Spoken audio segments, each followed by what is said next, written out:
Welcome to this new automotive news video for Friday, June 12, 2026. On the agenda today, we're going to talk about Stellantis, which is launching a new six-cylinder engine in Europe. Renault, Peugeot, and Volkswagen have united to oppose the European Commission's automotive regulations. Peugeot is releasing the electric GTI, the priciest in Europe, while Toyota may soon unveil the car automotive fans have long awaited. I hope these topics will interest you. If that's the case, as usual, I'm counting on you to show it by leaving a like on this video, subscribing for the next ones, boosting this one if the option appears for you, and of course leaving a comment where you share your opinion on today's news. For years, European manufacturers have been engaged in a fierce battle. Volkswagen, Stellantis, and Renault have competed in every segment, from city cars to SUVs. Yet today, something unusual is happening. These three automotive giants, who alone account for nearly 60% of European car production, have just united around the same message addressed to the European Commission. According to them, the automotive industry simply cannot continue under the current conditions. In a joint letter sent to European lawmakers, Volkswagen, Stellantis, and Renault are calling for the rapid implementation of a simple rule. A true Made in Europe label. Note that this has been discussed for over a year. For more than a year, the European Commission has been saying that it will put measures in place that things are going to change. And yet at the moment, nothing has been put in place. It's dragging on as usual with the European Commission. What these three major automotive groups are demanding is quite clear. They want cars sold in the European Union to have at least 70% of their component value coming from Europe, from vehicle engineering to manufacturing, including, of course, the entire industrial chain. Behind this request lies a much deeper message. Manufacturers say they're facing an exceptional situation with the European automotive industry under unprecedented pressure. He notes a technological lag that is entirely their fault. Even if the European Commission pushes them to adopt electric cars, they are still to blame for the problems. By stopping development work on electric car batteries over the past 30 or 40 years. Still, between this technological lag, increasingly aggressive global competition, high energy costs, rising production costs, and regulatory burdens that have become hard to bear, it simply can't go on like this anymore. In other words, the heads of the European automotive industry are sounding the alarm. For them, the issue goes far beyond electric or combustion cars. It's the entire ability of Europe to keep producing cars that's at stake. This alliance is all the more significant because it comes at a particularly difficult time for the market, since in Europe, about 3 million fewer cars are still being sold each year compared to before the 2019 crisis.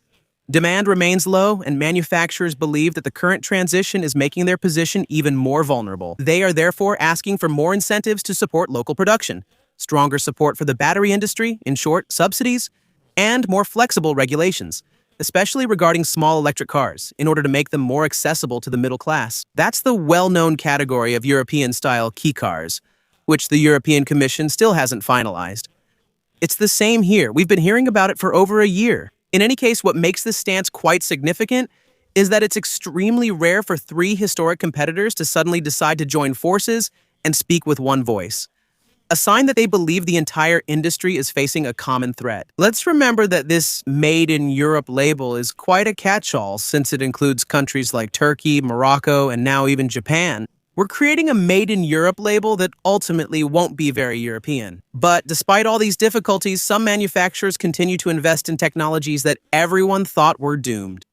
Everyone believed big combustion engines were doomed in Europe, and yet Stellantis has just announced that it will soon launch a new big engine in Europe, a six-cylinder, the famous Huracan engine. It's a 3-liter inline six-cylinder biturbo engine that's directly derived from the GME T4 engine found under the hood of certain Alfa Romeo Giulia, or Stelvio models. Basically, it's the GME with 2 more cylinders and some slightly more modern technologies.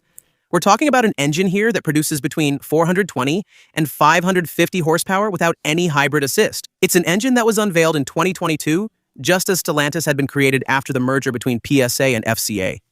It should have arrived on the European market much earlier, except that at the time, Carlos Tavares, the former CEO of Stellantis, wanted to accelerate the move to all-electric rather than launch new large combustion engines. Between this strategic choice and the fact that a lot of investment was needed to make this engine compliant with the upcoming Euro 7 standards, it's finally arriving in Europe with a 2 to 3 year delay compared to the American market. What's quite interesting is that originally, Stellantis planned to put this engine under the hood of Alfa Romeo or Maserati cars, but in the end, it won't be through those brands that it enters our market. It will be through the Dodge brand. The first model sold in Europe will feature the renowned 6-cylinder engine. This new Dodge Charger was meant to be fully electric, But it isn't. Sales were so poor that Stellantis rushed to release a combustion engine version, which arrived in the US a few months ago and will soon come to Europe. For us French, it will be complicated since the engine will be heavily penalized.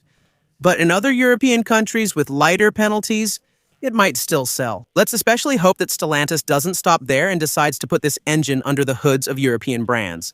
Especially under the hood. Why not in the next Stelvio or the next Giulia, which are supposed to come back in hybrid form? Or maybe under the hood of the next entry-level or mid-range Maseratis. The real question is whether Stellantis will keep investing in this engine type in 2026. Is the combustion engine really as close to the end as we've been told for the past few years? If you're passionate about sports cars or big engines, I have another piece of good news for you. Because Toyota is going to launch a new sports car inspired by the old Toyota MR2. For now, there's nothing to say it won't also be called the MR2. In any case, for Toyota, the goal is to offer its global customers, both in Europe and America, a compact, lightweight sports car designed for driving pleasure. That is pretty much everything that's disappeared from modern cars. It won't be a car that tries to compete with supercars, but rather one that makes the driving experience accessible to as many people as possible. That's exactly what makes this project particularly interesting today. Because there are plenty of high-performance or combustion engine supercars, while the small sports cars have simply disappeared. The first official information we have about this new car comes from the chief engineer of the Gazoo Racing Division, which is Toyota's sports division. This car is definitely planned. It is definitely in development. It will go on sale. But it won't be anytime soon. Toyota says we'll need to wait at least 4 years. There should be a combustion engine under the hood. The G20E engine is a 2-liter turbocharged 4-cylinder that should produce over 400 horsepower in this version. It should get the new 8-speed automatic transmission that's already developed for the Toyota Yaris and Corolla GR, the famous sporty versions. So, at first glance, we're talking about a car that's not rear-wheel drive, which might be a bit of a shame for driving sensations, but instead an all-wheel drive car, which is good news for accessibility. Let's hope that Toyota inspires other brands to get back into the adventure of affordable, small gas-powered sports cars. Cars developed for enthusiasts. Cars that can make you dream without necessarily costing as much as a house. And that's probably where the future of this project will be decided. Because if Toyota manages to keep that accessible spirit that made the MR2 so successful while offering a sports car with more than 400 horsepower, then the manufacturer could very well revive an automotive dream that many thought was lost forever. And by the way, speaking of accessible sports cars or not, let's talk about the new Peugeot 208 GTI. For decades, 3 letters were enough to make entire generations of drivers dream. GTI was supposed to be the affordable sports car. They weren't the most luxurious, they weren't the fastest. It was really the basic car for car enthusiasts. But today, a question is starting to divide car enthusiasts. Has the GTI become a luxury product? Because believe it or not, this morning, Peugeot revealed the official performance specs and prices of the new 208 GTI, which, as a reminder, will be electric. And even if, on paper, no one can deny its performance, it's the fastest electric GTI on the market, well, it's also the most expensive. We're talking about a car with 280 horsepower and 345 newton meters of torque. The claimed 0 to 100 is 5.5 seconds, which is even better than the Lancia Ypsilon YHF, even though it has exactly the same electric motor and exactly the same chassis.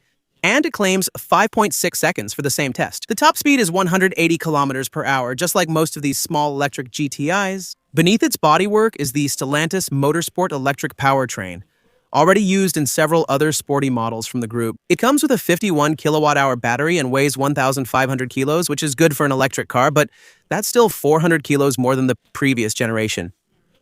208 GTI. Compared to a regular 208, the body is lowered by about 2 to 2.5 centimeter, and the track is widened by almost 6 centimeters at the front and 3 centimeters at the rear. A specific anti-roll bar has been added to improve dynamic handling. As for range, there are 2 versions offered to customers of this upcoming 208 GTI. In any case, don't expect to be able to cover the same distances as with the old gasoline-powered GTIs. Because, at best, Peugeot claims 375 kilometers of range with Hankook Ventus S1 and Evo 3 tires and 352 kilometers in the worst case, with Michelin Pilot Sport 4S tires. Charging goes from 20 to 80% in 30 minutes. Thanks to a maximum power of 100 kWh, which, let's remember, in 2026 is completely outdated. Especially for a car that you might want to take to the track. Who wants to wait 30 minutes at the edge of the track before getting back on? Still, on paper, it's by far the best electric GTI out there right now. The problem is, it costs 43,000 euros, or more precisely, 42,900 euros. That's still almost 1,000 euros more than the Alpine A290 or the Lancia Ypsilon YHF. When the GTI badge costs over 42,000 euros, you have to question if the original GTI philosophy remains. Share your thoughts in the comments. That's all for today's news. Hope you found the video interesting. If that's the case, as always, I'm counting on you to show it by leaving a like, subscribing, and supporting the channel by clicking the join button. I'll see you tomorrow for the next video. Bye.